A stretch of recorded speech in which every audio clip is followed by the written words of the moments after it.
Michelle, are there any questions? My thoughts almost never stop racing, even while meditating. Can you help me learn to relax? I feel like our thinking is inflamed. I feel like from the era of information, we're constantly on the street, signs and jingles and images and on television, and like we live in a world with so much stimulations and the internet, and forget even the fact that we're so learned and indoctrinated to answer to achieve, to talk to others, to accomplish. All, you get it? It's like not. So it takes a minute sometimes to get it completely to be quiet.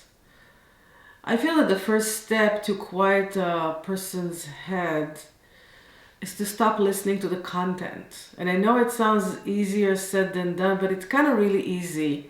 Where you realize from the big picture that all the thoughts that constantly go in your head are not your wisdom. They're just almost like a knee-jerk reaction and an inflammation of not lack of expression, lack of presence. And so maybe all those thoughts that come to you all the time and rush will be, ooh, I need to slow, I need to slow, I need to stop. And the person that asked that question for sure, there's something in their bigger picture expression that doesn't believe that these thoughts are just noise. So see why you don't believe that all these thoughts are just noise. They don't have any component of wisdom. They don't have any component of anything. They're just nervous energy turned into words. And once you do that, then you don't care if they go. It's like noise from the outside. So yes, it's a process. But the first point is the one that says there's something in you that feel that there's content in this thinking that may be relevant to anything in your life. And that's why you keep it. Kind of like an old pair of pants that you know you're not going to wear, but still you keep it.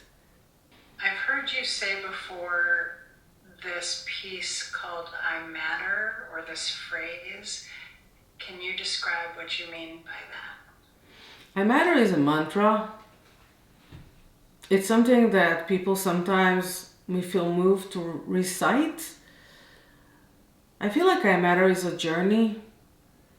People don't really connect with the powerful. They don't connect with the place where all their choices can make and break everything in their lives, in the lives of the people that are around them, and maybe everywhere, like butterfly effect. You may have the key to making everything better in your life, in my life, in all of our lives. People sometimes use their lives like they're backseat drivers. Yes, they make choices in their little domain, but they let other people take them. I matter comes from the place where there's no one disposable person on this planet. Each one of us are a necessary part in the tapestry of all of us. And when more and more people step into their power, to the part where they matter, and they remember why they're here on this planet, the face of all of us will change. The more people operating from the place where they matter, even when nobody sees and it's just you, with yourself, your energy matters even at that point, 24/7. Then everything is meaningful and people walk around realizing that they're powerful not from a place of ego, but from a place of I can make it better. I can be here in a deeper place. I can touch and I can influence and I can create something rather than make it all about what I don't have, about me, about how hard it is to be me. I don't feel we were ever raised to realize how important each one of us is. I think importance and ego come together in our society. It's related to more money or a bigger position. I know this sounds like a very simplistic sentence, but sometimes simplistic statements, I like them. There's no one else in this world that's exactly like you. So why on earth are you here? Figuring that out is I matter. Sometimes I have a problem and I know I should talk to someone, but talking makes it feel worse. Any advice? If you know that talking makes it feel worse, then why do you think you should talk to someone? I feel like you can... Something doesn't go well in your life. What are you going to do with it? Maybe you're talking to the wrong people. It's really, I don't really know how to answer this question. Maybe you talk to people that gives you advice. And maybe you don't want advice.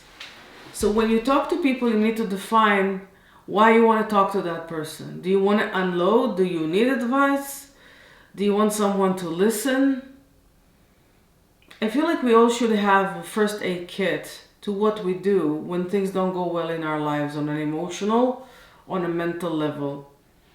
And once these moments happen, you should take out some of those meditations, tricks, affirmations, I don't know, a chocolate bar, whatever you use to make yourself feel better, and start using them.